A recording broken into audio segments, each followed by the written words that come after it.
Meet Douglas Salgado, the greatest cop Louisville has ever seen. He's now also the last cop left in the entire city, because the city has been overrun with criminals. Well, to Salgado they are criminals anyway, because last time he checked, cannibalism was a crime. Salgado's greatest enemy is crime, and so his methods have always been a bit questionable to the other cops that weren't as passionate as he is. But now they're all gone, and Salgado is free to take over the police station and eliminate the enemies of justice as he sees fit. Here's some of them now. Salgado performs the dance of justice in preparation. He has no weapons yet, so his anti-crime boots will have to do. Even without a weapon, the criminals don't stand a chance. Top of the list of priorities now is finding cigarettes, as Doug is a prolific smoker. Extreme smoker, you might say. He finds a gun holster, which he equips, and this is why. Since he's already a cop, he has access to the leftover guns and ammo in the station, which I know he'll make good use of, as his main goal is to take the city back by eliminating every criminal in Louisville. Zombie respawn is off, making this a possible task. I mean, criminal respawn. He has his own helipad now, and a gaping hole in the roof which confuses him temporarily.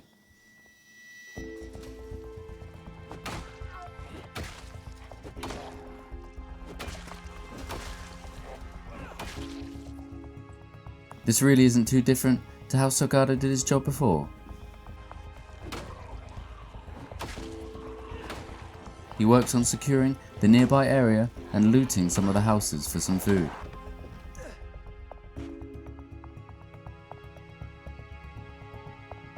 Salgado doesn't smoke because he enjoys it, he does it because it looks cool, and looking cool is part of being a good cop. Because if the criminals don't respect you when you shout, "Freeze, motherfucker!" they're gonna keep running. But Salgado, he shoots first and asks questions later. Salgado's father used to say, "Son, you better eat your squirrel meat or you're gonna get squirrel beat, if you know what I'm saying." And Salgado did know what he was saying, as he was in fact beaten extremely severely. Does this have anything to do with how Salgado does his job? No fucking way. Salgado is just a badass motherfucker who hates crime and loves justice, okay? Every other teenage girl thinking he's some psychology professor. Salgado ain't doing that shit. Stop doing crime.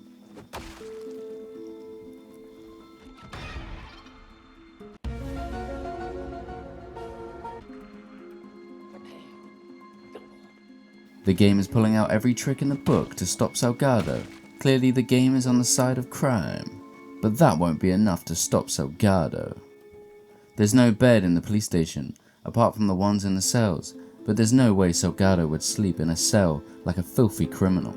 First order of business is to remove these criminals stinking up the place. He stops to check his emails, but remembers that everybody is in fact dead. After a solid day of busting crime, Salgado retires to his garage for some sleep.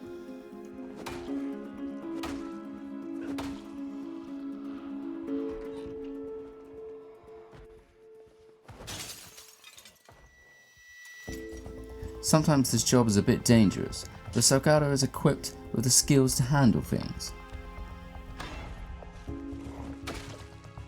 He finds some car keys, and as a true patriot, he takes any American flag he sees for his collection.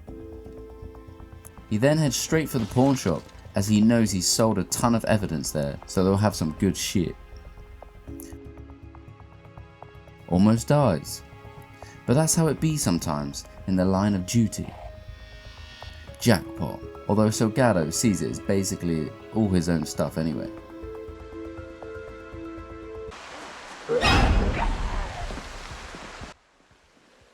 You may think that made me jump, but you'd be wrong. He takes all the money from establishments as he goes. It's really just force of habit at this point.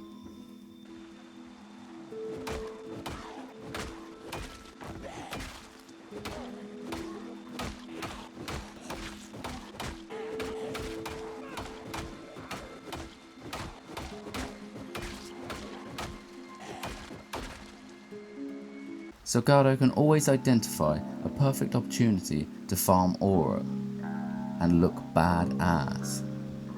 Then he was loading a bottle of whiskey into his car when he accidentally drank the entire thing.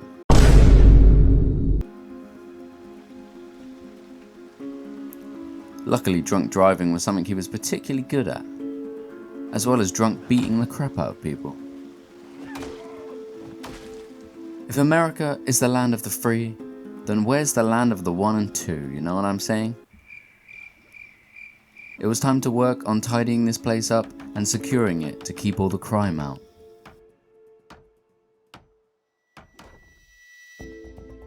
That's looking a lot better. Now to fill it with a bunch of random stuff to make me feel accomplished. Here's Salgado's desk, where he smokes and decides who's guilty and who's even more guilty. Salgado does a bunch of looting and collects various books and food that he may need during his fight against crime. He finds an abandoned police car which he's able to loot for some ammo and guns. Would be really cool if he could drive this around, but it's super beat up. But he does find the keys to a step van which he's able to fuel up and drive away in. He rocks up to the nearby shopping centre with his van, but soon realises that this is a bit much to deal with just a bat.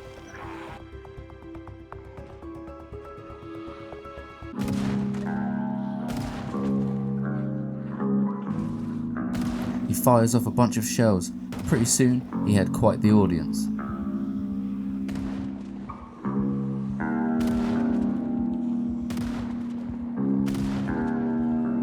This was a dream come true for Salgado. It was like shooting aquatic life inside a wooden cylindrical container. Except this aquatic life had committed unforgivable crimes and lived on the land.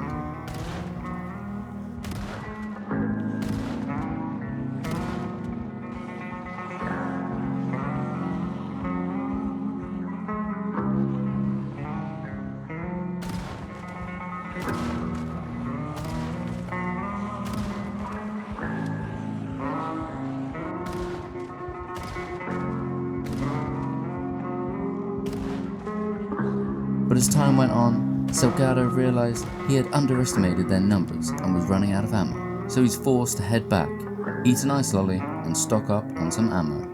Once Salgado takes on a case, he never gives up until the job is done and everyone is dead. I mean, brought to justice. This was intense. One small mistake and Salgado was done for.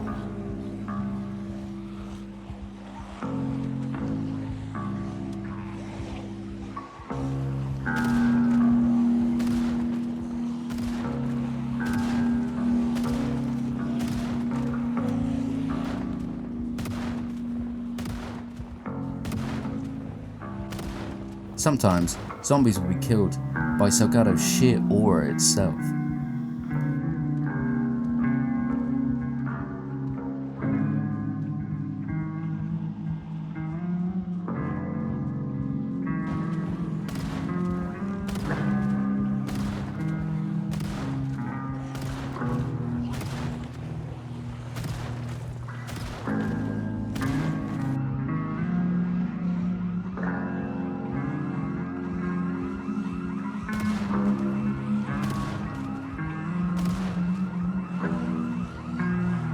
He switched to a pistol to take out the stragglers. And there you have it. After all that, he was on 857 kills in 5 days. I think this sent a message to the criminals that Salgado wasn't playing around. Now he could finally loot the shopping centre in peace. Although it never really ends around here. But shooting them was fun, and I could do it all day. At last, with a truck full of loot, Doug was home and he could work on fortifying the police station a bit, as well as decorating. We may be on a mission of mass extermination, but that doesn't mean we can't enjoy the little things along the way, and this is why we need to barricade the place up. Salgado had become some kind of vampire pirate captain. I assume to blend in with the criminals to allow for easier sneak attacks, because who's more of a criminal than the captain of a bunch of vampire pirates. But even Salgado had a lot to learn now that he was the last person on Earth and had to do everything himself. Since when was this van missing an entire wheel? You really just find all the best loot in the back of vehicles nowadays. Salgado also takes this van instead of the van missing an entire wheel.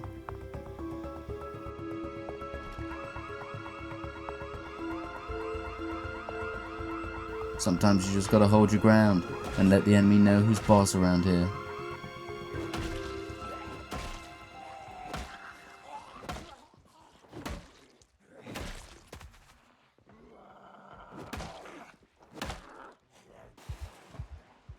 This is a tactical retreat, nothing more. Now beginneth the great search for thy manual of thy generator. And thy search be long indeed, as finding said manual be hardest when said manual is what thy need. I am actually a rapper from thine dark ages, and Vampire Pirate Captain is thy stage name. And thou did search high and also low for such an elusive manual, but thou'st manual naught to be found. Thine shall be talking in this manner for thou duration of thine video. I'm just kidding, can't be asked for that. But yes, the generator manual search was long and hard, much like this wooden baseball bat I grasped tightly in my hands. But in the past, when I couldn't find one, I'd had luck searching in hospitals. So I set my eyes on the Louisville hospital as my next destination. The police station was coming along nicely, looking a lot more chill and cool. But before I could take on the Louisville hospital, I knew I had to be prepared in the form of ammunition.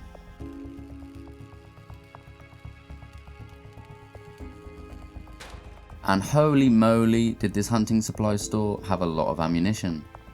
The entire store was filled like that, and since I took most of the guns too for my collection, it took a whole 3 trips to get it all. And I found a sick American Eagle keyring, just another way for Salgado to show his patriotism. And after a long grind and an expansion to our ammo stores, we had it all. I also tried to display some guns using the display cabinets, but they just displayed some kind of jewelry or something instead, which was a bit disappointing, as that would have looked badass. The power went off, meaning it was finally time to stop procrastinating, collecting American flags and take on the Louisville hospital. I stocked up on shotgun shells and made my way there. Salgado takes one last look at the station, as he may never come back. Tears well up in his eyes, but he fights them back with sheer masculinity. Tears aren't gonna save him now, only shotgun shells. The first shot rang out, and Salgado knew this was a dinner bell for the undead. The outskirts of the hospital here wasn't too bad, as most were getting stuck on the fences. But once I got deeper in, that's when things started to get a bit hairy. Why does that sound weird? I think a small Jesus Christ is in order.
found a small break in the horde and used this opportunity to try to search in the hospital, but more seemed to spill out from deep within.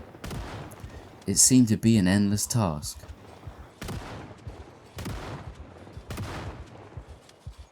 There was still some criminals around, but Sagada decided to risk it and just search the hospital anyway. With just a flashlight, this was a straight horror game at this point, but even scarier as dying would mean the loss of so many hours.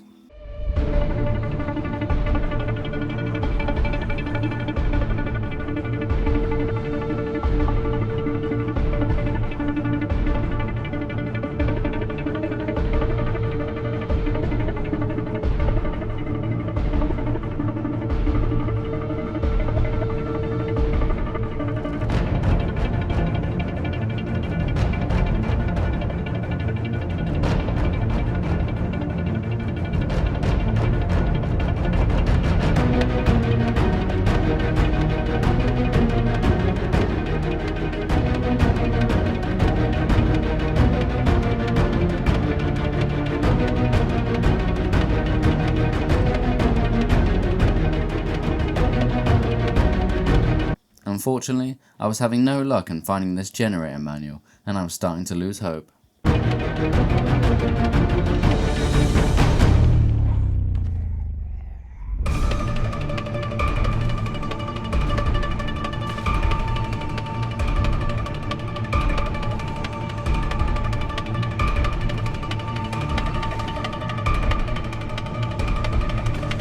After a long and desperate search, I did not find the generator manual and left the hospital.